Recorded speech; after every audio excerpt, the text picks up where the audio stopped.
All right, come on in, come on in, come on in, come on in, come on in. Let's talk about it. Happy Thursday to everybody. How's everybody doing? Listen, man, we are here, man. Big J, what's the word? Good to see you. Good to see you, bro. What's up? What up, Trojan Nation out there? USCJ fam. It's good to be here, man. Good to be back. Look, I got a public service announcement real quick that I got to address real quick. I took out the Oakleys. Look, Leon, if you out there, I'm tired of playing games with Leon and Jaywalk. I had to throw the Tom Fords on, man. So Jaywalk had to throw the Louis Vuittons on the brother. hey, competition is real deal, man. Competition is real deal. My mission is competition. You dig? Absolutely. So look, man, what's up with everybody, man? Happy Thursday. Hey, listen, I need you guys to do something real quick. Everybody loves Juju 12 Talks Hoop. Look, I just happened to be scrolling on my YouTube yesterday, and I saw this podcast. This individual. She's covering USC women's basketball specifically. She rekindled her flame with the USC basketball. And look, I subscribed to her. I told her I was going to help her out. So look, everybody that sees that link, man, everybody loves Juju 12 Hoops. Go ahead and make that subscription. Subscribe. It's free. And I think you guys will be happy. She's growing, only about 200 subscribers. But look, I was at that point at one place at time. So look, make sure you hit that subscribe button for her. I might even have her on one day. Christian, what's the word? Hey, so look, we got a lot to talk about, and I'm going to greet everybody. Brian, what's up, brother? I'm going to greet everybody. B. Jones, what's the word? Everybody here. Everybody here. Everybody here. I'm going to put the link in the chat in a minute, but real quick, before we do that, I kind of want to talk about a couple of things that has been taking place. Jaywalk, you hadn't been on, so, you know, I've addressed it, but I kind of want to hear your thoughts on it as far as how we retain Deanton Lynn as well as the new linebacker coach, man. So what's your thoughts, man? What's your initial thoughts? Big Keith, what's the word? I'm going to tell you right now, what I perceive happening at USC is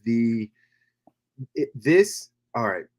I had a private conversation with you a day or two ago where I very, very candidly explained, like, I was excited about the upcoming season, this 2024 campaign. I was very excited, but I was uncertain. I had a lot of uncertainty because I didn't know about the quarterback situation. We saw an unproven defense at that time. It looked like we had pieces to put the puzzle together, but unproven. Now you accompany that with going into a new conference with all of the bias and the stuff that go along with that, the travel. So there was just a bunch of question marks. And the season did not go as I hoped, but it went as I could have predicted, just understanding just kind of the politics and the nature of the beast of this game. Yeah. Now, this upcoming season, with the fullness of the transparency of my heart, I can tell you that I feel excitement. I feel like this has the remnants of those familiar feelings of this is what a successful makeup looks like.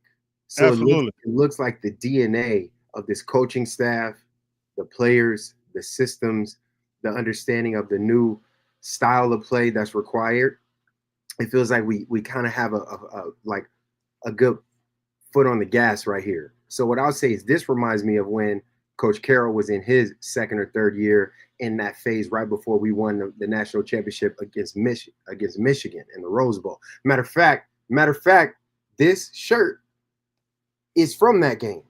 We got this shirt from winning that Rose Bowl. We got this Rose Bowl pendant from the 2003 Rose Bowl national championship game.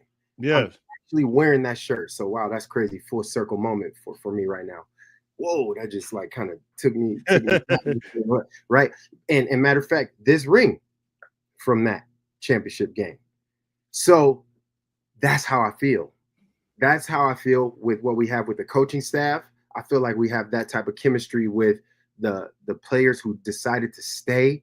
And then also from a developmental phase, it feels like the athletes have that type of hunger where they understand. Now, I'm not saying that, they're going to repeat the national championship campaign that we had, but I'm telling you, it feels like that. Well, I think we really need to kind of, you're talking about it, but really just drive that home, because I think a lot of people, they're looking at the personnel. I feel comfortable with the personnel, such as the guys we got in the transfer portal, especially those big D tackles, Jarrett, and the other one out of both of them, one out of Georgia and one out of Kentucky. But the similarities is very, very, even with the quarterback play. We'll talk about that as well, because I don't think people really understand how similar this team is to the team you played on that was 6-6 the year prior, but then they went on to do some phenomenal things. Absolutely. And that's the thing. See, guys, track with me just for a little bit. You know, you guys know I'm kind of an outside of the box thinker. I'm not extremely linear. I'm here.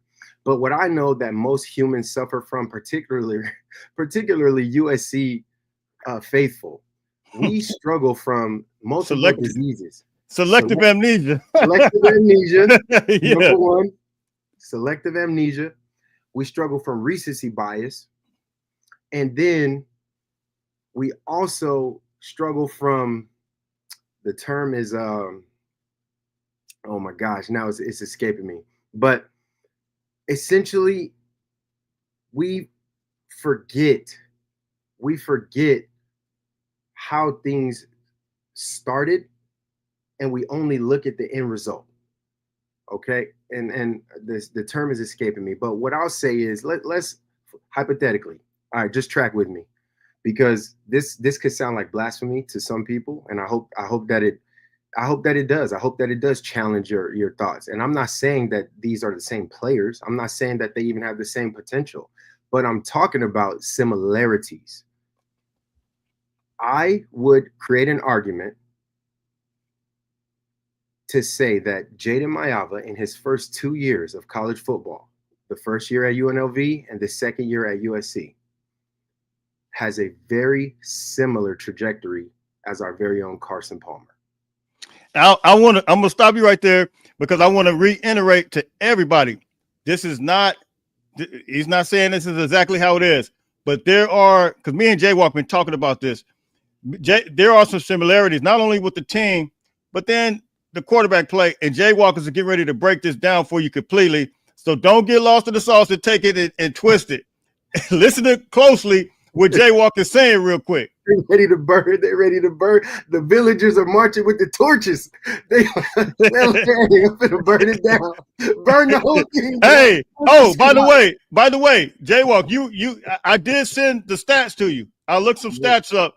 Yes. And so we talked about some stats, but we just talking about similarities between quarterbacks and some struggles versus overcoming struggles. And it's true. And I'm not a huge statistician. I'm talking about the feeling, the understanding, how they navigated the game, their trajectory of growth, and just tracking their development. Carson Palmer ended up being a Heisman performing quarterback, but he did not start that way. Do you guys remember what the media used to say about him in 1997, 1998, before the 2000s? Oh man, we got to get him out of here. This dude's a bust. Oh my gosh, he makes poor decisions. He throws too many interceptions. He's slow. He's flat-footed. He doesn't make the right read. He stares down his receiver. I was a young man reading these clips, reading all this press about Carson. I was there when they were like, Matt Castle's the next coming. I was there when they were like, we're bringing in Matt Leinart to take Carson Palmer out. I read all that stuff, guys. And USC was screaming for the same thing. Get him out of there. We want Leinart. We want Castle. It takes time sometimes. And I'm not just saying that Jaden Mayava is that person. I don't know. Only God knows. But Jaden knows in his heart what he's capable of. The coaching staff sees what they see within him. But I will argue that if you look at the stats, there are many similarities to their first 2 years of college football.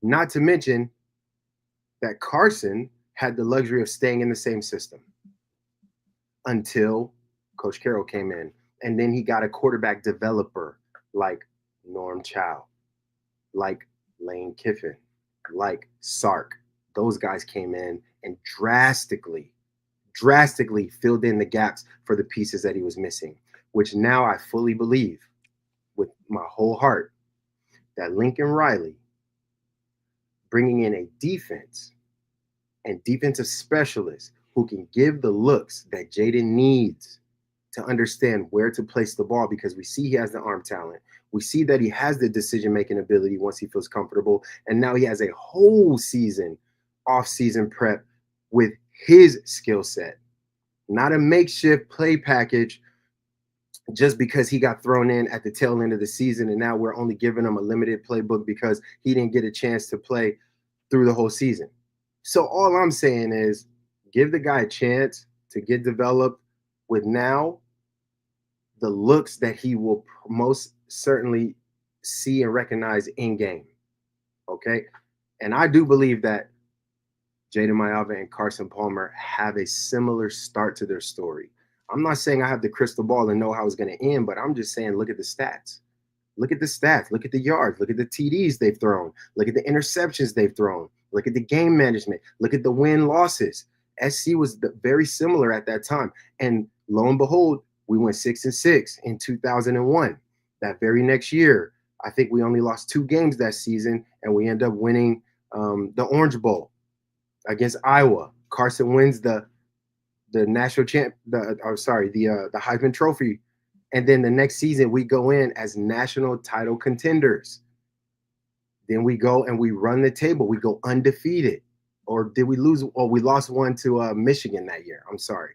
We lost against Cal in triple overtime or something like that. And we knew that we had the pieces. I feel the same excitement is what I'm telling you guys. Right. The coaching staff, the quarterback with that experience, he's thrown enough picks now. He's thrown enough touchdowns now to recognize, I got this. I could do this. We have a quarterback developer who says, okay, I see this live arm. I see where I can fill in the blanks. Now let's bring in the supporting staff. Let's get this GM in. Let's get this actual defensive culture to give our offense the challenges that they need in games. We got the tall receiver that's declared, like we had Mike Williams, Dwayne Jarrett, Patrick Turner. The shorter receiver who can make plays on the inside, like we had Kerry Colbert, Steve Smith, like we had. So I could just fill in the blanks, man. I could just absolutely, right? Absolutely. And so there are, and I'm gonna send the link here in just a second, and you guys can start waiting back there. But because we're gonna go for about an hour, but give us some time, real quick. So now that we kind of see, and you as well, you played on the team with Carson Palmer, the similarities. So now we got to flip it to this Hassan Longstreet. Like what I saw in the Polynesian Bowl was absolutely phenomenal. But I need you kind of to talk about as well. How realistic is it for somebody like him with his skill set to actually come in there and compete for a starting spot? Will he push Jaden Mayava? That's one part of it. But then the other part is the speed of the game. And then, of course, learning the playbook. You know, how different you think it'll be for him to catch up with the speed of the game, number one. And then the playbook aspect of it. Do you think he can grasp all that? Because what I saw in the Polynesian Bowl, he looked unbelievable. Yeah, he did. He looked really phenomenal. And I saw flashes of that in like the second round of the high school playoffs, where he took out a school that's local to my area. And they were like one of the top 3. They were top 3. I think they were ranked number 3. And he took them out single-handedly, basically. So I was like, whoa, that's who we got at SC? Yeah, that's going to be nice. So to answer your question, I believe that as constructed right now, that Hassan Longstreet could start in college football just about 95% of the programs out there, including USC. Now, do I think that's a good idea? Unfortunately, I don't, because we have recency bias, we have selective memory and selective amnesia. We choose to forget the things we don't like, and we choose to focus on the things that we do like and think that that is how it always is and always has been. Yeah. We also only remember what have you done for me lately. Right. That is an improper mindset to have overall when it comes to developing young people, young men particularly. So give a guy like Hassan Longstreet an opportunity to learn through proxy, through being in proximity of what's happening, to see the speed of the game from the sideline so he can develop his coach's eyes, his coach's lens, and then also broadcast and project what he would do in game situations, in game scenario, without being under the physical trauma of duress, stress, and the pressure of taking on the mantle. Like, let the kid learn his classes first before you force him to for real manage a whole team. Let the team understand how to get from the sloss and swap meet back, you understand? Back hey, wait, hold on. Hey, he don't need. Hey, that's the last place we want to. Hey, sloss and swap. That was by my. Hey, he's gonna go. Hey, why you do that to that boy? Hey, I grew up next to the sloss. Let me tell you something. Keep him away from the sloss and swap meet. If I see him in sloss and swap meet, John, I'm calling you and cussing you out. He's gonna go. He's gonna need some white tees. Hey, I used to get my white tees from there, but there was some other, Keith, Keith, this shout out to Keith Biggers, man. Anybody that's coming in don't know Keith. Keith played linebacker for USC 1984-85. Big Keith, what's the word? 83, 84. 84. I'm Rose Bowl 85. Okay, I'm always getting mixed up. Keith, what's the word? Hey man, Ohio State won the national championship, man. That stinks. I don't like them. Would you want them or Notre Dame? I don't like neither one. Yeah. Hey, but which one would you rather? Would it rather Notre Dame or I'm gonna rock into it. I'm gonna rock in a hard place, man. I went for Notre Dame and they let me down. Yeah. I'm Catholic, so I went that route. And we lost. Yeah. But that's the only time I'm gonna cheer for them. All I care because next year we're gonna be there. I just want people to know how dominant our conference is overall. Oh man, it's ridiculous. It's gonna get better. Absolutely, it's gonna get more explosive. Because see, all those close games that we had, they're well aware that we're capable of winning, and so that we're going back to the laboratory and we're going to, remix it and come back strong. You know what I mean? Them boys. I know how they feel. I've been in situations like that. So you're coming from a very disappointing season that you thought you were going to do much better than you perceived, and now you got to listen to all these critics from now until the kickoff. Yep. Are you for real? Are you going to show up? Are you going to repeat the same things over and over and over again? Are you going to throw more interceptions? Can Jada ever improve? By the way, he's not transferring out. No. He, as of now, he's staying there.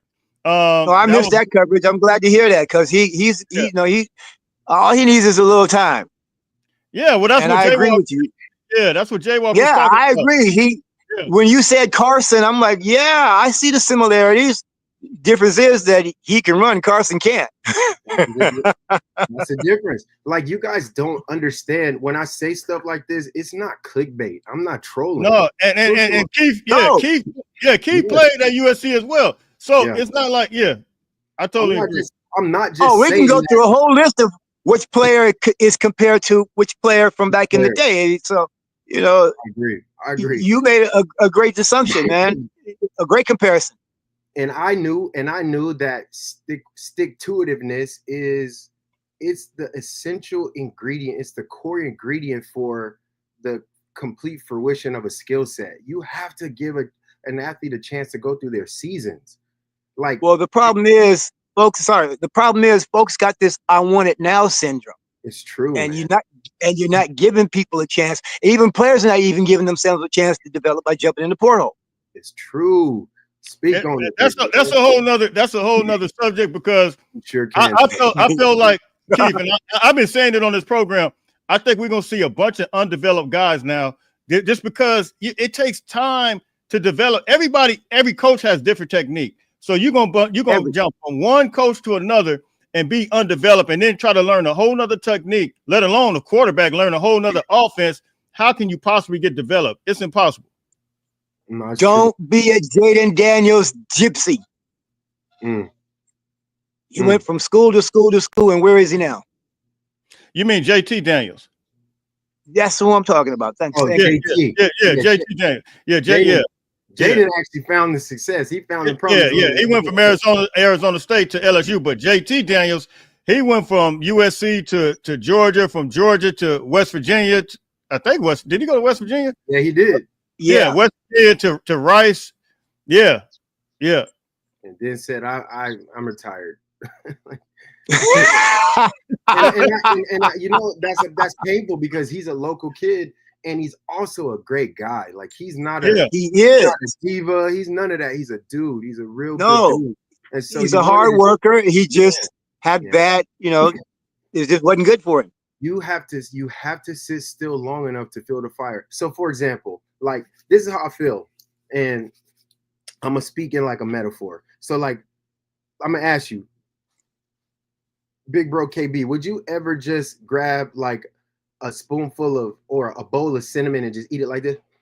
Yes or no? No. Okay. How about just grab a handful of flour and just eat the flour? Not possible. Nope. Not possible. As a child, I've tried. I tried it. Curiosity, right? So in our day, we used to take raw eggs, crack them, and just eat them like that because you saw Rocky do it. You thought you're supposed to get buff, but now you could get some nasty food diseases from that. Most people won't take raw eggs and just eat it. Why? It's nasty. It's nasty, right? So these athletes have all these ingredients: flour by itself, cinnamon by itself, 10 scoops of sugar by itself. Gross, disgusting. Raw eggs by itself, not ideal. But guess what? When you put them all together and you mix them up, you throw that cinnamon in there, you throw that sugar in there, you throw them raw eggs in there, put a little milk. If you're lactose intolerant like Jaywalk, you throw you some almond milk in there, right? Yeah. And you cook it up. You might sprinkle some chocolate chips in there, and then you allow your ingredients to mesh. And you work and you stir with your practice, with your training, with your conditioning, with your drilling, with your lifting, with your everything with your team. And you get the coaches in there to mix it up. You get all these other ingredients to mix it up. And then the fire of the competition, and you form it and you put that in the oven with the fire of the competition, and you got to let it bake. And you know what could happen if you just give it time to cook, people? Give it time to bake. You get cookies. You get muffins, cake, brownies, and stuff all y'all love. And it tastes good. Let it cook. We want the ingredients raw sometimes. No. It needs time to prepare. You need the right chefs in the kitchen. Lincoln has a recipe, and that's what I was getting at the beginning. When I see what Lincoln is doing, he's not insane. He's not doing the same things over and over and over again, expecting different results. He is making drastic modifications. Some of them are better than we expected. Some of them are not what we expected. You can't just judge all the things you don't love in a harsh way and then celebrate all the things, etc. You have to take it all and recognize he's a young coach still learning. He's not a West Coast guy. He's not a California guy, and I'm not defending him. He's learning how to live in a West Coast culture, and this is the twilight zone for Coach Briley, in my opinion. And he's learning. Well, you better get off that sofa and get to stepping in some of these schools. But he is. Well, I'm gonna say this in his defense, Keith. This USC just put out a post yesterday that said 148, I think it's 136 or something like that, 48 schools that USC's been to this week. I saw pictures of him in all kinds of schools. He's been hitting He's been hitting he's been hitting the major schools up that everybody's been talking about. And so, yeah. Let me say this. Then I'll go calm down the Apaches and tell them to put the fire out because they were circling the wagon. It's true. Yeah.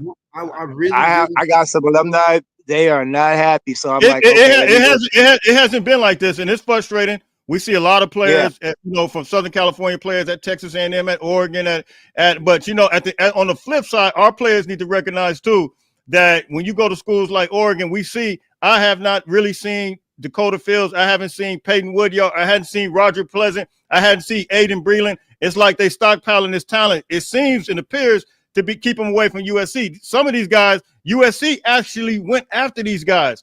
So it's like, what do you do? Back in the day, I had a cousin that went to USC, and there was a thing called shelving. Yeah, shelf a player to keep him from everybody else. That's what they do. I may throw you a bone, maybe, but at least you got a scholarship.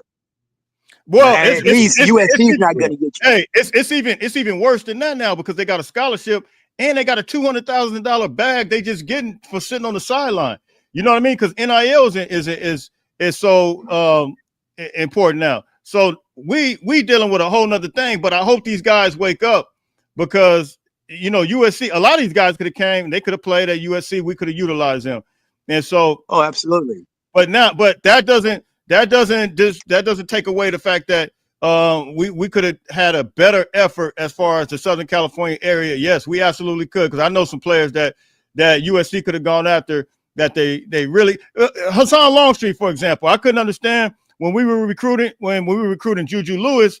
I could not understand for the life of me because I used to watch Centennial. Hey, Jaywalk, Gary Bryant, his father's over there, and Big Dennis Jackson. I used to, communicate with them. I'm just like, nobody's he ain't got no letters, no looks at all. And for a while, he wasn't getting no looks. I can't, make that make sense. I don't get it. No, it's true, man. It's, you know what, you guys see, like, for dramatic effect, I hope that my plane landed and you guys understand. Guys, let our team, let our coaching staff learn. And let them mature with the players. Let them mature into the culture. Let them go and find the pieces and the ingredients to make the cookies and the cake, make it taste better. All right? They are doing that. Look at the recent aggressive moves we've made, from securing Coach Ryan to reestablishing a stronger bond with Coach Lynn to bringing in Chad Savage, who is aggressively recruiting California athletes. And I know one of them personally. You guys understand that the things you're screaming for are happening? It's literally the one that blew blew me away was Rob Ryan. Yeah, Coach Ryan. Yeah, we'll get on that in just a that one got me. Yeah.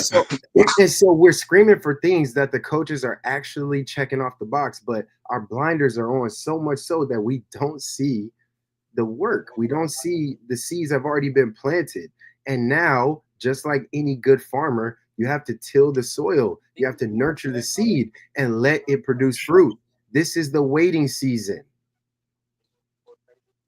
Absolutely. Please, absolutely, family out there, understand and have some grace and pay attention. Stop listening to the fear mongering. Stop listening to the hatred and the vitriol of all of the media out there who is anti-USC. Stop listening. And you got to remember, folks, 95% of the country hates USC. I will argue more than that. Yeah. I'm being polite. Josh Pate, was it Josh Pate or I think you sent that to me, Jaywalk. I think it wasn't Josh Pate. It was the other. No, it was him. It was him. It was him. Okay. Well, yeah, it was him. Pate literally had a whole special on why I hate USC football.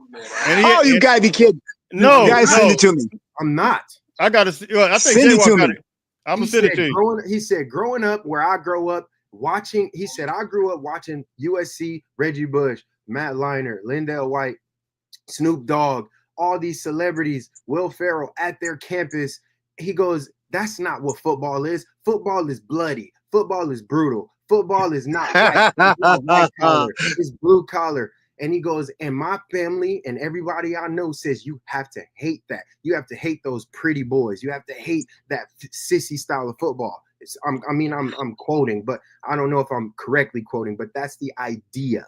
And so if you hey, Key tripping. if you think hey man, let me hey, you know we doing something right. If you think about this, where people like that all across the country say we invented this sport, why is it being run by pretty boys who surf and eat sushi all day and drink Starbucks? Like, they don't understand.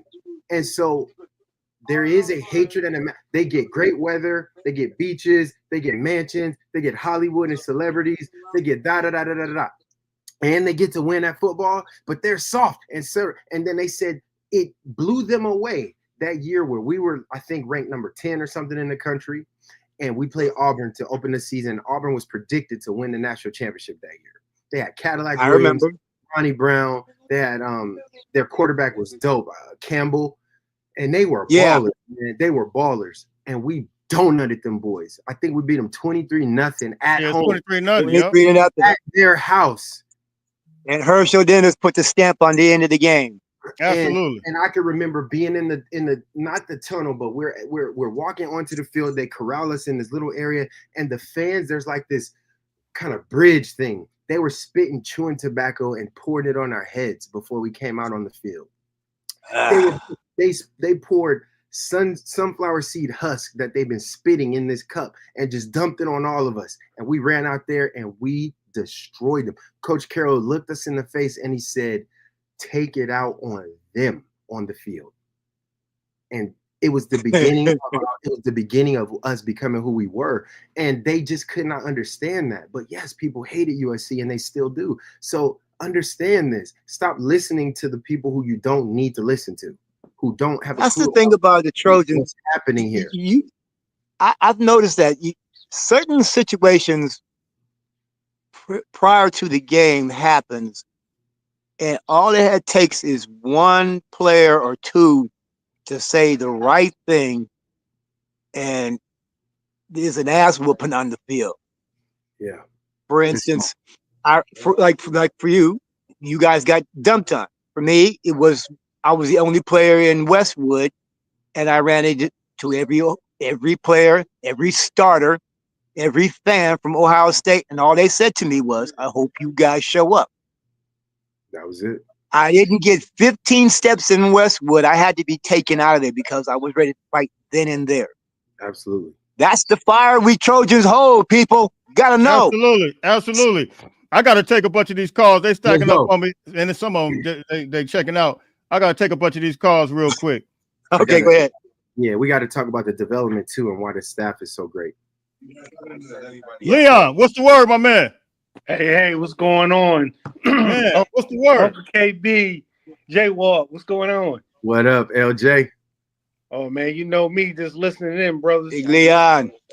I hope you heard my announcement, man. I said I declared war with you and J-Walk. I had to put my Tom Fords on. I took the other ones off today, man. Hey, it's a war, man. What's up?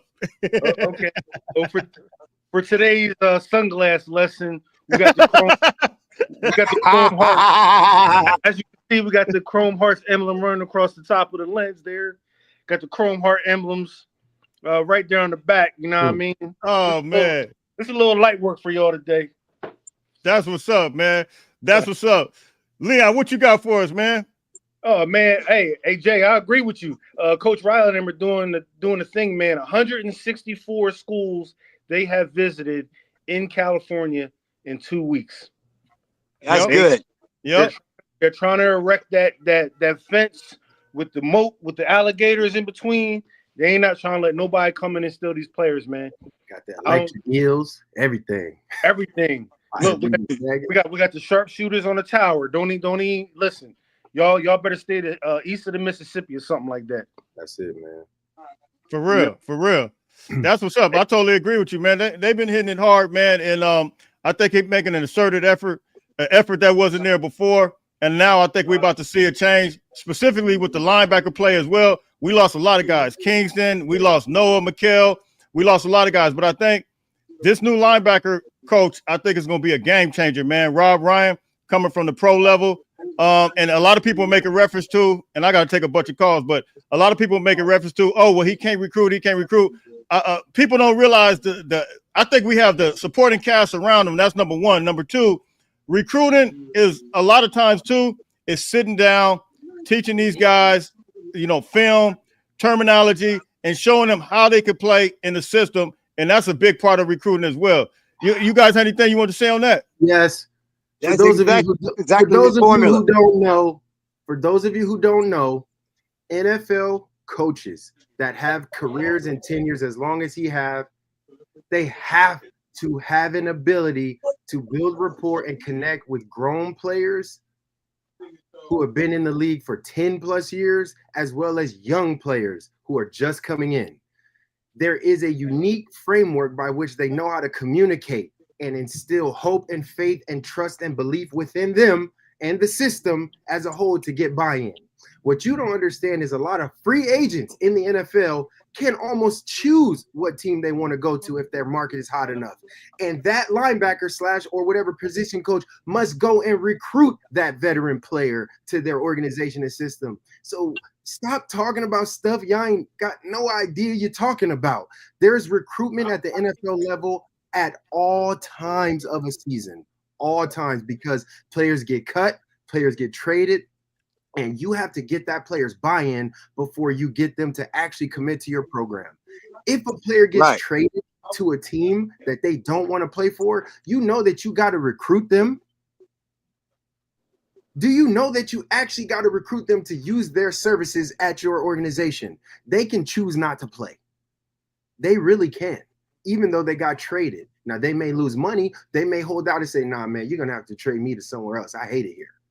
No, you have to recruit that player. So for those of you saying you don't know how to recruit, you have no idea. It's constant recruitment going on because you're playing with people's money and families. So believe me, he knows how to recruit. Absolutely. Hey, Christian, thank you, man. I appreciate you. Said my brother Jay and Jaywalk can't hop on a call today at work. Hey, I definitely appreciate you, Christian, for the super chat, man. Definitely. Yes, Young Tidy, what's the word? I got a question for you, Jaywalk. Yo, since we have Coach Ryan coming in, and like you said, he has experience with connecting with young players and old players in the league. Do you think that he could coach up some of the younger players if we don't go back into the portal, like a Desmond Stevens, like a Elijah Newby? If something happened where Eric Gentry were here, he can coach them up and they could be successful next year? 1,000%. And here's why, because the thing about a coach that has that much veteran, I'm going to call it veteranhood in him. Like, he's a veteran coach. He's coached and seen development at every single level, right? And not only that, but just him in particular, his family has a history and a legacy of developing athletes, developing linebackers specifically. So when you take in the experiences of the players that he's worked with, and there's a smorgasbord, a list that I can go down from Willie McGinnis to Teddy Bruschi, and the list goes on and on and on, where he can actually pull out the game film, his practice film, which is what Coach Norton used to do, which is what the great defensive back coaches would come and bring the film and say, look at what Coach Carroll would say, look at what I taught Lawyer Malloy with the Patriots. Look at how he's playing this angle. Look at how I'm showing him how to do this. He can draw from the evidence of the results he helped create in these all-pro potential Hall of Fame style linebackers that he's nurtured and cultivated. He can say, this is what I showed him. This is why they do that. And this is why I need you to do that. And the players will buy in because there's no greater proof of concept than your heroes that you've been watching as you've grown up. No, that's facts. That's facts. Big Leon, I appreciate you, family, man. I'm going to take these other calls and stacking in. I appreciate it. I'm going to get you next time. You got me today. Hey, man, fight on, man. Hey, fight on, big dog. All right, DJ. Hey, all right, listen, all right. I got to run. I'm about to lose the charge, so I just wanted to tap in and holler at you guys. Next time you come in, I'll make sure I tap in with you guys. Yes, sir. All right, big bro. Hey, stay blessed. Hugo, what's up, my man? Jay, what's happening? What up? What's Go, the word? What's the word? Hey man, you know Hassan ain't going to no slots and swap me, man. They're going to the Gucci store now with that NL, bro. Hey, for real. Hey, he Hey. gonna stay. Hey, yeah, for real. He gonna be on Melrose somewhere, man. He go to the slots and swap me. He gonna, instead of Gucci, he gonna get Fucci, bro. You know they ain't going there no more. Hey, all I need is my white tees. Hey, they used to say them chains used to turn your neck green. You remember that? Yeah. They say you get a chain out the slots and swap me, your neck will turn straight green. For real. Hey, I just wanted to touch on what Jay Walk was saying about Lincoln Riley cooking and still, or he doing his thing, cooking and so I agree with you, Jay Walk. I mean, I think a lot of people really don't remember or understand like the bad situation he came into. And look at now, we got the best. I'm with you guys. I think we got the best defensive staff, bro. I really do, top to bottom. Hands down. You know what I'm saying? That only makes your offense better. Yeah, and I think losing Malachi Nelson kind of not developing the way he wanted to, kind of threw the rhythm off a little bit, the train off the tracks a little bit. You know what I'm saying? So we got and the portal not being heavy with the quarterbacks like they were last year. It's like I was saying, last year we would have got Cam Ward, Miami would have been like they would have won like 5 games, and we would have won 10-11. You know what I'm saying? It was just the luck of the draw on that, man. But I really just want to tell the whole Trojan Nation, man, they really got to be like, I know we're going in year 4. I do believe we need to win about 10 games next year. But at the same time, man, you got to think back. Yo, I'm going to say it, man. I think Clay Helton was worse than the sanctions. You know what I'm saying? I think we had the sanctions, and then we had Clay Helton, and that set us back even more, man. So he didn't walk into an easy situation at all, man. At all. He could have went to LSU, and it would have been a way better situation. But give him props, he took the harder route.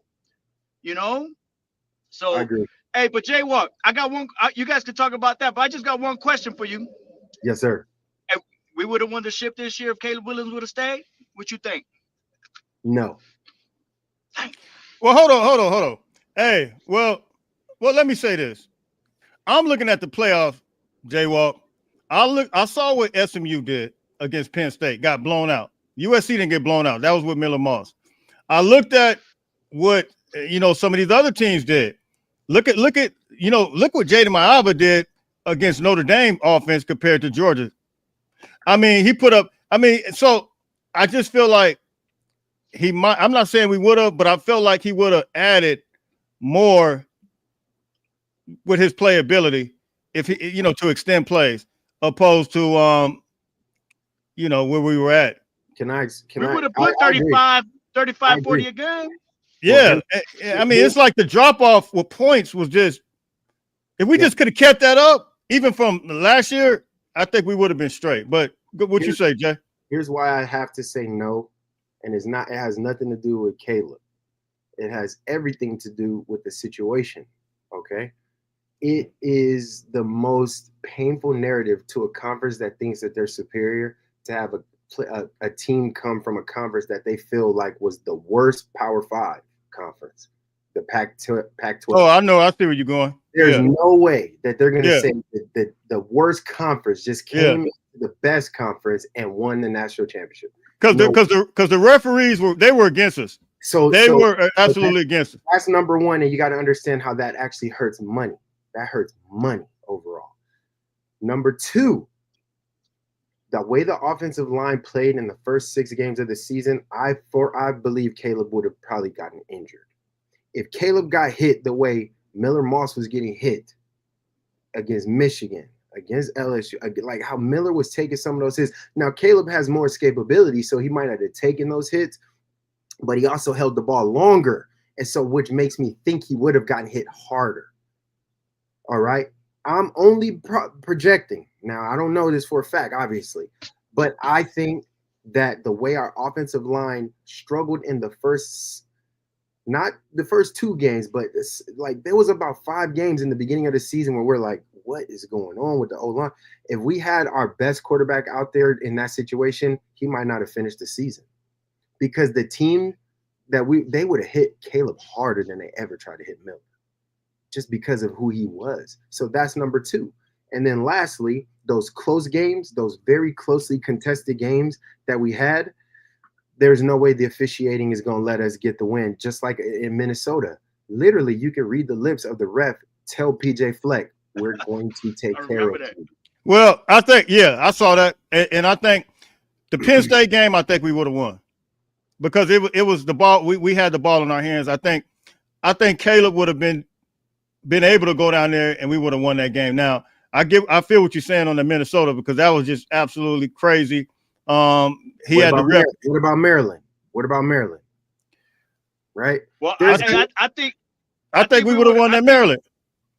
Yeah, I think we would have most of those. I think out of those close games, maybe we would have just lost, maybe one, maybe something like that. But I think we would have had somebody like Caleb in there. He would have got that magic in him, man, and we would have pulled that off. And look at the Washington game. Like it seemed like instead of handing that ball off, Caleb could have pulled that. You know what I mean? To Woody Marks. I felt like we could have won that game. So you guys, Caleb taking those NFL hits, okay? No doubt. No. He getting hit too. No doubt. But the question was, will we not have won? You didn't ask me if we would have won more games. You said, will we win the national champion? Yeah. So I'm just telling you that the powers that be, the way they controlled the narrative against Texas Longhorns when we played them, the powers that be could do the same thing. You guys don't understand that there's a game within the game. And bro, I played in fixed games in college football and fixed against us. I have competed in them. They made sure that the SC Trojans did not walk away with a victory. And I don't know why it happens that way. I just know that it doesn't it doesn't help the college football brand overall when a team that comes from the weakest conference wins. It doesn't. It actually creates this weird whatever it is, man. I don't even want to go there because at some point in my career I want to continue doing this. So I'm not gonna speak on it, but you catch my drift. There's a lot that goes on behind the scenes. Yeah. No, I don't know why there's that. I mean, for me, the sport is so much better. And you talking about pro and college, right? I mean, you gotta have a competitive balance. You gotta have a power coming from every part of the nation, man. That's what I mean. For a while, everybody was already getting sick of seeing Bama do their thing. Like, all right, man, give them props. We're sick of seeing that, right? But if you got powers from all over, it's just gonna help. I agree with that. You know what I'm saying? Yeah, absolutely. Yeah. Well, Hugo, man. What's up?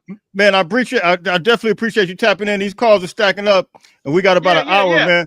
Hey, anything else you want to say real quick before you get up out of here? Man. No.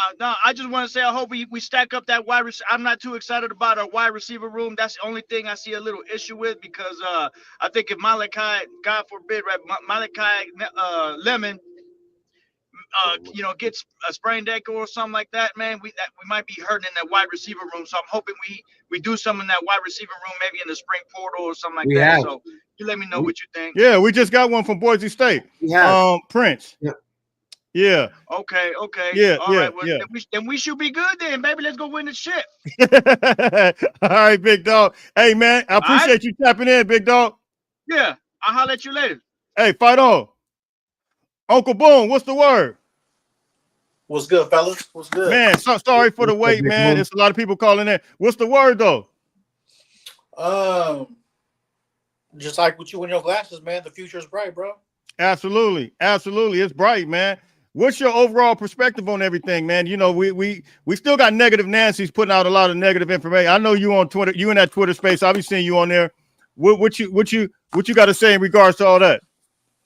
I mean, we're always gonna have the negative. We're always gonna have the negative Nancy's, especially in our own fan base. To be honest, we have the worst fan base in college football.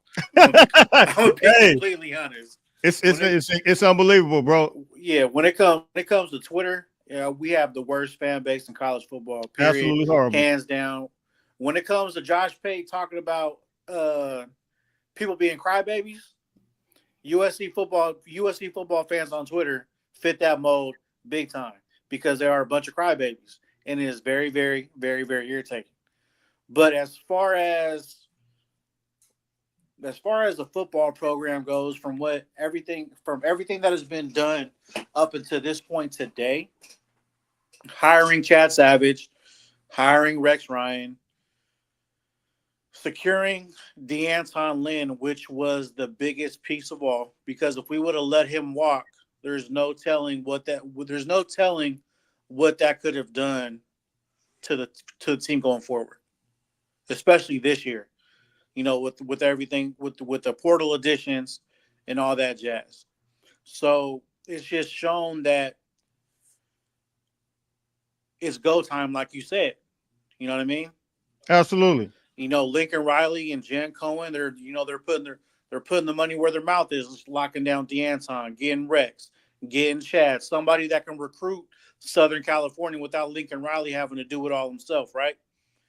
So, well, that's why I think it was so important to get a guy like Chad Savage in, because he, you know, from what my understanding, coaches all across Southern California as a whole, they very familiar with him, and in fact, the language that was used, they said they're excited about the fact that he's even on the staff now. So I think that's going to help out, just because he knows, and we could kind of move and groove from that way. I want to see guys like, you know,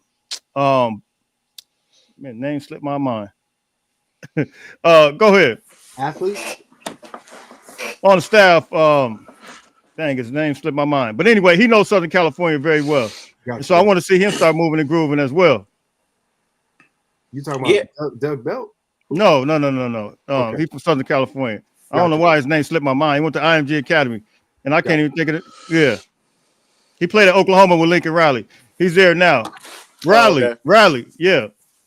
Oh, Radley Hiles. Yeah, my mind went, Buki. My mind went blank for a minute. Yeah. That's because we holding up a lot of data up here for sure. Yeah. Hey, Jay Walk, I like what you said earlier, you know, about, you know, we have to temper our expectations, especially the USC fan base that gets enamored by how they see Hassan Longstreet perform in a high school atmosphere, right? Compared to, he hasn't been in the college atmosphere yet. He hasn't got a taste of it yet. He doesn't know the playbook. He's not familiar with anything yet. He's not even familiar with his college classes yet.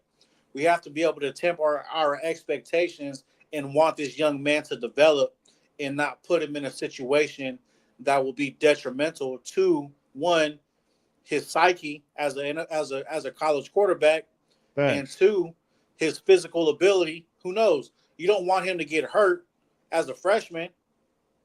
You know what I mean? You don't want that stuff to happen, and then all of a sudden we're over here blaming Lincoln Riley. Why did we start Hassan Longstreet too early? Why did he do that? Now it's his fault. But all the crybabies, wanted Hassan Longstreet to start just because of what they seen him do in the Polynesian Bowl. They deemed him starter from day one. You can't do it. That's not how it works. No, I'm so glad you said that, man. And that's kind of what we talked about. The speed of the game is so different from college to high school. Jay Walk can tell you the workload with USC is unbelievable as far as the schoolwork is concerned. Being able to put all that stuff together is a whole different type of thing. Yeah. I just want to encourage, but before I blast out, I just want to encourage everyone. Like, when you hear me get elevated in my spirit and my voice, is because I'm excited, number one. And number two is because I want to condition you to understand something. Like, there is a terminology in Hollywood and in life. It's a philosophy called in medias res. It means in the midst within, or in the midst of things. And there's movies like The Goodfellas and Saving Private Ryan. I could name a few of them. Forrest Gump. Like, all these movies are critically acclaimed, nationally acclaimed movies. And the reason that they all did well with Academy Award winning performances, great screenwriting and production, the reason those movies are so compelling to humans is because they're the type of movies that show you like the end of the movie at the beginning of the movie. Mm-hmm. So it's like you see a scene in the future, and then at the beginning of the movie, and then once the movie starts, now you get to figure out how it played out, how to fill in the blanks. Right. And there's something compelling about that to human nature, where we want to know what the end looks like before we've experienced it, before we've lived it. So I'll tell you right now, I can see now Coach Riley building the end game right now. Mm-hmm. He's building the end game to give us a little glimpse into that crystal ball. Yeah. Say, look, if we get this piece, and put it together, this is what our end result is going to be. And this is what Coach Carroll had the unique ability to do, which we have to do a show on how Coach Carroll nurtured a competitive spirit in us that could not be defeated. Right. And I'll jump on that after I land this plane right here. Let me make this point. I can see the end result now, but now we have to actually go and move forward towards it. You have to allow the things to happen that are supposed to happen for the tree to produce fruit. Yep. Don't get so aggressive. Forgive the vernacular, but don't get so horny. Mm-hmm. You want it right now. Yeah. I need it now. That you're missing all the great things that are happening to get there. You're missing the buildup. The buildup is part of the fun too. You know what I'm saying? Let that thing get excited. Yep. Let it solidify a little more, and then you can explode. You're right. You're right. 100% facts. It has to be that way. So here's what Coach Carroll used to do to us. He used to literally say, all right, guys, in a meeting, I'm bringing in the #1 recruiting class in the country. And then he would say, I'm going to basically start all these guys. What? I'm going to give all these freshmen a chance to take your job for sure. Everybody that's coming in, they're going to get an opportunity to beat you out. I mean, I'm going to give them every chance. They're going to get more reps. They're going to get more coaching. They're going to get more development. Not only that, but I'm going to show you their highlights. And I can remember a time where he would literally force us in a meeting, an hour, watching all the 5-star recruits. Look at this Reggie Bush. And he's looking at Herschel Dennis. He's like, this guy's coming in to take your job. This is Lindell White, a kid from Colorado who we think could be the best running back in the country. And he was recruiting Reggie Bush at the same time. Here's Reggie. He committed. Here's Lindell. He committed. Hey, this is Steve Smith. He's a top 10 receiver in the country. Dog. He would let us watch their rivals, 5-star, and then we watching hours of these kids' highlight tapes. And then he say, and I'm giving him this jersey number. And that's how he would do it. That's how he would do it to us. And it made us fight hard. All right. I gotta get rolling. I wanted to. All right, fella. But that's how he forced us to get there. And I think Lincoln is now getting on that page. Big J, I'm gonna get at you, man. Much love to you guys. Fight on, Jake. All right. Get at me. Oh, my bad. Okay, right, yeah. I'm gonna get at you. Uncle Boom. Yeah, so look, man. Hey, like what J-Walk was saying, man, it's so true. Like you have, I don't know what Riley's doing now, but there has to be something that has to be done, to spark the competitive edge in our players, because I could see that's something that's kind of been lacking, like the past 10 years. It's like we're missing a competitive edge when it comes to our kids. You know what I mean? And if Henny can, if Nua can, if DeAnton can, whoever it is, if they can spark that competitive edge in the guys that have matured and that they've been there longer, and like, damn, I still need to get my crap together, and I still have a lot more to gain and a lot more to prove to this team, to my coaches, and to everybody around the Big Ten in the country, that I'm that one. And if they can spark that competitive edge in the kids, into those young men, oh, bro, I think USC will be untouchable. Man, I totally agree. And I don't think I think they're devaluing the actual hiring of all these quality coaches. I see multiple people in the chat said, I wish we would have spent the money on kids. I think, it got to be a good balance. But at the end of the day, coaches are like motivational speakers, if you will. And they put, like you said, fire underneath you. And if you got the right coach, you guys remember when Coach Henny came in, one of the things that I said, just listening to him in his initial speech when coming to USC, I said I would run through a wall just listening to him for that dude. Yeah, I would run through a wall for him just because the intensity, the authenticity. I mean, everything about him made me want to just get up and get it cracking right here at the crib. And so my thing is, I think people got to understand that part of it. And to your point, I think that with the coaching staff we got, and now you got a guy like Rob Ryan, he's that type of guy, same intensity as a guy like Eric Henderson, linebacker play, where we might lack in some areas as far as five-star talent, if you will. I think he can help create, close that gap, with some of those guys on the field, man. I believe that as well. And just going forward, as long as they just can keep the momentum up and they're getting the right stuff out of the coaches and they're being able to play. And what I think as well is I think the addition of Rob Ryan being added to DeAnton Lynn's defense, and this is no knock on who's our coach that just went to Fresno State to be head coach? What's his name? That's Matt Ince. Matt Ince. No disrespect to Matt Ince because what he did a phenomenal job. At the end of the day, going from being an FCS head coach to a national championship head coach, taking a demotion to a Division I linebacker coach, that takes a lot of humility to do.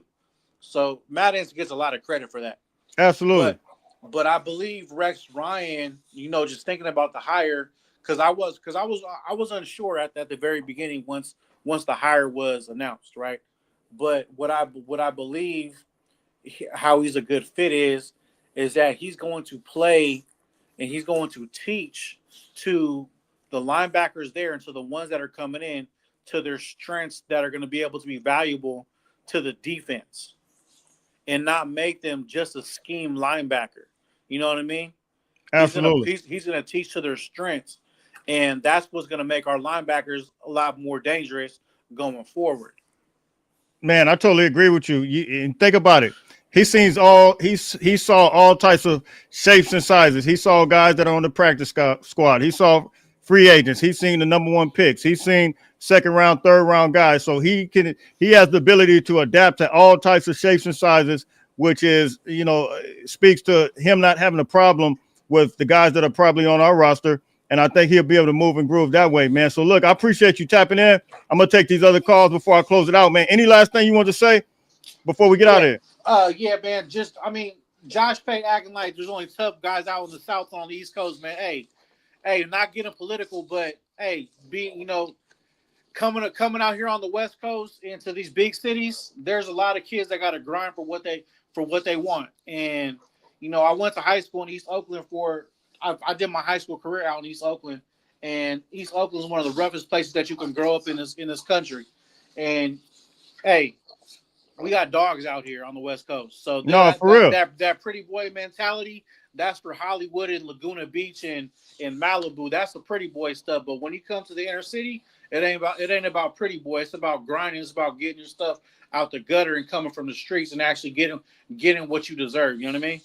No, that's real talk. And we can, they've refused to, acknowledge the fact that when IMG Academy came to the West Coast, Modern Day put it on them. When Modern Day went to Duncanville, they put it on them.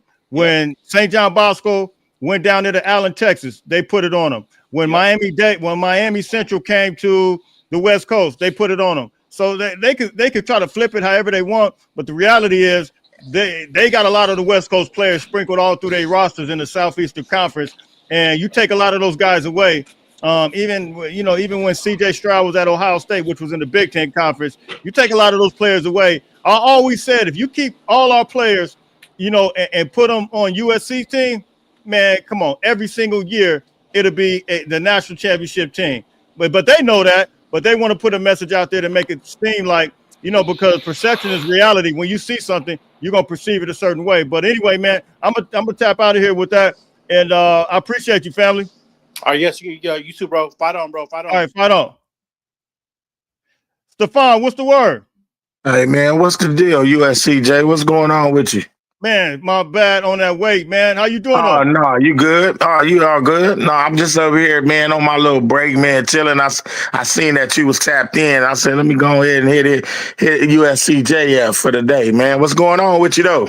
Hey, man, we just trying to give you that breakfast and lunch, man, real quick while you on that break. You know what I mean? Right. Hey, to kind of touch on what y'all was talking about, though, yeah, they I've been saying it for the longest that they hate on the West Coast, man. I don't know what it is. I don't know if it's because they feel like we just got the stars and sunshine and good weather. I don't know what it is, but, they hate on us. And even what Jay Walk was talking about with the Texas game with your boy Vince Young and them, man, they ain't better than us. They knew they wasn't better. Vince Young, even when they did a little I think they did an interview, it was him and Matt Leinart. He kind of like hinted around to it. He knew he pitched the ball on his knee. He knew that we was the better team. I can't even stand even what nobody acknowledges that though. You know what I mean? Nobody in the media ever acknowledges that his knee was down, man. Everybody knows that, but Right. I mean, it's over. It's done. And it's just hard to let go. You know what I'm saying?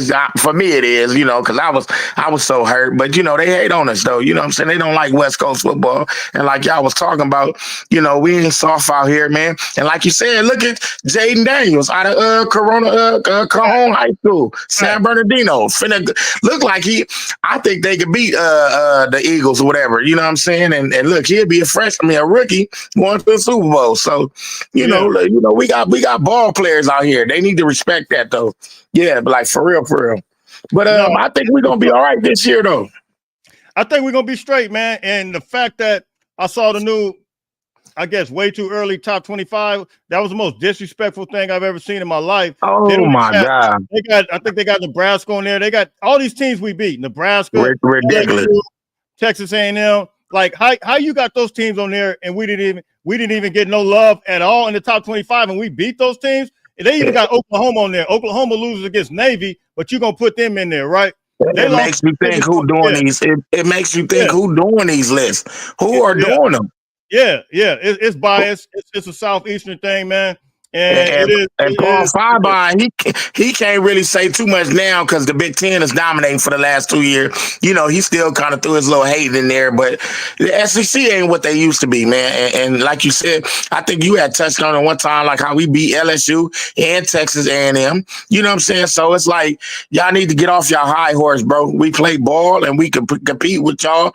And the only thing y'all got behind y'all is ESPN and the powers that be or whatever. But at the end of the day, if they call a fair game, man, we can run it up. You know what I'm saying? And at the end of the day, I hate to talk about the past, but even that year we went 11-1.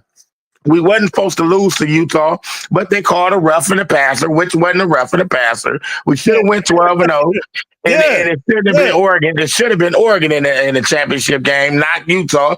But like the powers that be, I think Jay Walk talked about it a little bit. How they rig it. They and the NFL do it all the time, and they doing it for Patrick Mahomes the last 3 years. Do you know how hard it is to win a Super Bowl?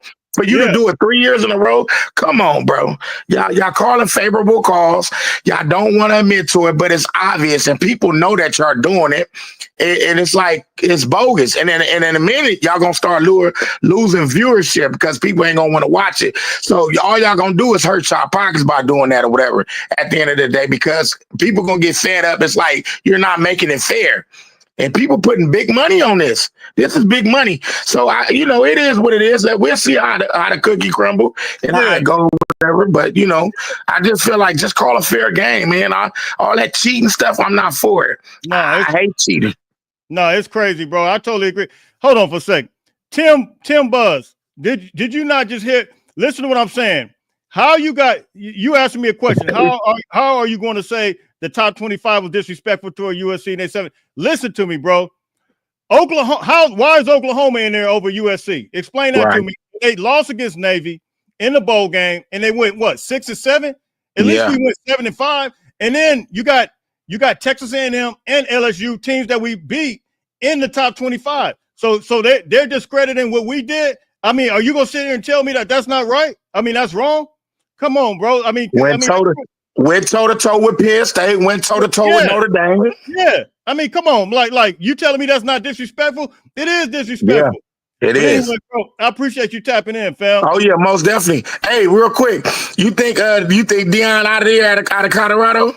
Man, I've been seeing a couple of things, man, with the Cowboys. I don't know how true that is, how factual that is, but wow, if that happens, man, Juju, Julian man, Lewis gonna be hurt. hey, I would say he played himself. I mean, and I got love for Juju, but wow, you really played yourself. Like, and this is another thing. This could be a lesson learned to a lot of these kids. Like, if you find a place and you love it and you feel like you could be developed there, go, don't stay committed. Stop playing games. Because at the end of the day, you bigger than the program. Exactly. Ain't nobody bigger than the program. Now, everybody's going to be looking out for themselves. If Deion out, he's looking out for himself. He's going to go get that bag. He's going to coach with his kids, and that's what he's looking at. All right, USCJ, man. Hey, man, fight on, bro. All right, fight on, big dog. All right, this is my last one, man. I'm going to call you Rod. Rod, what's the word? Rod, are you there? Rod? Are you talking to me, Jay? Yeah, you there? How you doing? Yeah, I'm talking to you. How you doing? Yeah. I'm Duffel. Yeah. Okay, how you doing, sir? I'm doing good, man. You sound like you at work, but I appreciate you tapping in with me. No, those LA fires got me all paranoid. I'm out here in the Coachella Valley, but I'm getting my gas lines redone, going deeper and more safe. Okay. Hey, do what you got to do. That's Go there and build you a bunker, underground bunker too, man. You feel me? Hey, man, I watch your shows religiously, man. You're always spot on, and you always keep it real. You know what I mean? And that's right. You're not blowing no sunshine up anybody's skirt. You know what I'm saying? Absolutely.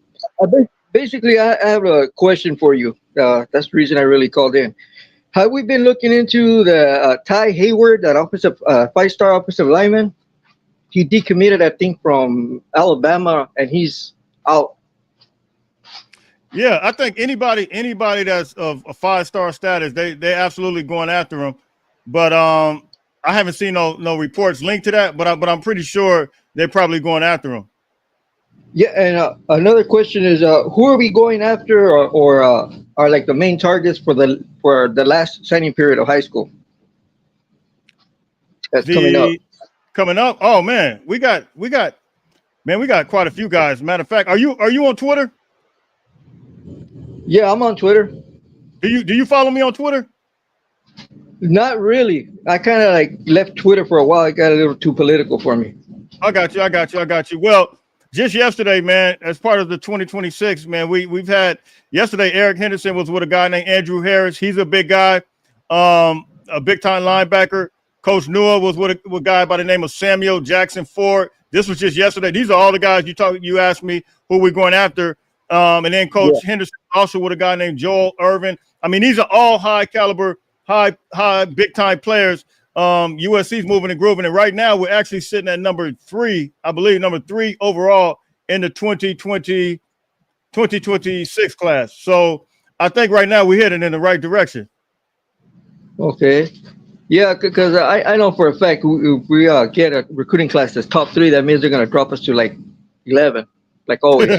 Yeah. But I say it another I say it another podcast and they deny it or won't admit it. But as soon as if a kid is a 5-star and he commits to USC, he's losing a star. No, Seward Cravens kind of made reference to that, man, and we've seen that. We've seen it for years. We've seen it with Julian Lewis when he was a 5-star committed to USC. It seemed like he instantly got dropped to a 4-star. And so that's kind of like, for whatever reason, man, they do that weird stuff. But right now in the 2026 class, we got the number 1 cornerback in the country. You know RJ Sermons from Retro Cucamonga. So hopefully they won't drop him. But yeah, a lot of SEC teams are drooling over him. Oh no doubt. And coincidentally, his brother Cam Sermons just committed to USC. He's a wide receiver he just committed. He's pretty small, but I guess he could build up. No doubt. He is small, man. 5'9", 160. But he runs I think he runs a 10-4 in the 100, from my understanding. So sometimes that speed can make him, he might have the body to develop, well, to grow into. And if he can maintain that speed, man, you never know what we're able to get from him. But the fact that he's Sermon's brother, I think it's a good thing. Yeah, it's a good thing, but also it could be a two-way sword on that one too. Just like it happened with Longstreet and his brother. Yeah, I'm not sure though. I'm not sure the aspect of it. I'm not sure if he's like a preferred walk-on or if he's on scholarship. So as far as how that will affect our numbers, I'm not exactly sure. He's a legacy, so SC could work him in. You know what I mean? Get that family discount and stuff. You know what I'm saying? Absolutely. Hey, before you get out of here, man, what's your thoughts on the defensive staff? Oh man, that staff makes me drool. I mean, it's stacked up, and there's no doubt there's going to be other universities coming after our people. You know, it's a blessing and a curse at the same time, because they're going to be trying to throw money at them. And what's it called? Even Oklahoma, even though Oklahoma podcasters badmouth USC, but they would love to get a hold of some of our coaches. No doubt. They just want to do it. And that's the nature of the business. That's the nature of the business, man. I just hope that we're able to actually win before any of these guys leave. I hope and I pray that we could keep this staff together at least 2 years to see what we can do with it. Absolutely. Give us 2 years. 2 years, and we could probably produce we could get back to prominence. As long as Nick Saban don't start badmouthing USC saying we're doing something bad, because you know how Nick Saban runs to the SEC and Sankey and the powers that be in Indiana. You know, he has that direct phone call to them. Hey, you know what? I think USC is cheating again or something. Yeah, they're getting too good. You better put a stop to them. You saw a video I did the other day. He's asking for a competitive balance, but they weren't asking for a competitive balance where they were doing things under the table. And and so now look, hey, it is what it is. I believe that's why he got out of college football. A lot of people I watched an interview where he said that wasn't the reason, but I beg to differ, man, because all of a sudden when the going got tough, he was out. I told one of those podcasters from the Southeast, I forgot what podcaster it was, and I said, what is the one quote that had been famous for a long time? It was from Julio Jones, and he, quote unquote, he said, when I went to the NFL, I took a pay cut. He said it flat out. Yeah. He did. It came out on ESPN, all Sports Illustrated, everywhere. It was a quote, and he said it. He stood by it. He never denied it. Well, I didn't hear that, but that was way before NIL. Yeah, and he said he took a pay cut. And then my cousin sent me pictures because he was passing through Tuscaloosa. I kid you not, Jay. That parking lot looked like a GMC dealership. And this was 7 years ago. All of them had brand new cars, and it said right there, parking only for football, for the student athletes of football. So in other words, them dudes were getting paid. They were getting paid, man. They were getting paid. Yeah. So I mean, like all that nonsense, just because they saw that the it's not to their benefit anymore, they want to change up change up the rules. You know what I mean? Absolutely. Yeah. No doubt. I totally agree with you, man. Well, look, man. Hey, don't make this your last time, man. We do lives on multiple occasions, man. So look, at least a couple times a week. Make sure you come in again, man. It's good to hear from you. Yeah, appreciate it. And you know what? Just like your previous caller, I still can't let go that one play. His knee was down to this day. Absolutely. I can't even watch. I've never watched that game again. I can't. I had to finish watching the game in another TV because I broke it. I threw a glass at the TV. I lost it. You know what I mean? So, hey, I don't blame you. Hey, if the game comes on again, throw another glass at it, man. Yeah, I mean, my wife told me already that instead of having the business that I have of transportation business, she told me I should invest in an audio video store. That way, the TVs I destroy, it doesn't matter. I can always have a warehouse full of televisions. Hey, absolutely. Hey, it's no way. I can never watch that game again. It makes me sick.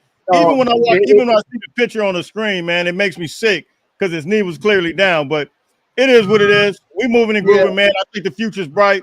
I think we're gonna have a phenomenal season this year, man. I think we're building something special, and we got a phenomenal coaching staff to go with it, man. So, look, I appreciate you tapping in, my man. Yeah. Wait, before I go, Jay, this is a true story. I was visiting relatives in El Paso, Texas, and there was some LSU fans there. They popped out of nowhere. Man, we ended up in a squabble, man. A squabble. Yeah, it was. Hey, I kid you not. There was a dude. There was a dude selling tacos. He was selling tacos. One of those LSU fans got a face full of hot refried beans, man. It started inside and it spilled out to the parking lot because they were saying that they could whoop our ass in 2005 or 2004 that they were claiming the title. Hey, that sounds real, man. Hey, look, I hope you won. Oh hell yeah, we won. We chased them out to the parking lot. They took a run and they're like, oh man, there's too many of them. It was only 10 of us. There was like 25 of them. Yeah. So it was on, man. Hey, look, man, don't get no squabble and don't win, man. You know what I mean? I'm too old already. I'm pushing 50, man. I'm pushing 50. Those days are behind me. Yeah, they behind all of us, man. But hey. I can still play basketball, but that's about it. Ain't gonna be squabbling with nobody. That's what's up, family. Well, look, man, stay blessed. I'm about to get out of here myself, man. You have a blessed one, fam. You too, man. God bless you and keep up the good work, man. And fight on. All right, don't make this your last time either. No problem, sir. All right, fight on, big dog. All right, so I'm about to get out of here. Hey, John Kinsella, thank you very much for the super chat. Good morning, Jay. Thank you for all you do. John Walker, what's up? The Haps. God bless you both. Hey, I appreciate you, man. Hey, so look, I'm out of here, man. Happy Thursday to everybody, man. Until later on, listen, everybody stay blessed. Fight on, fight on, fight on.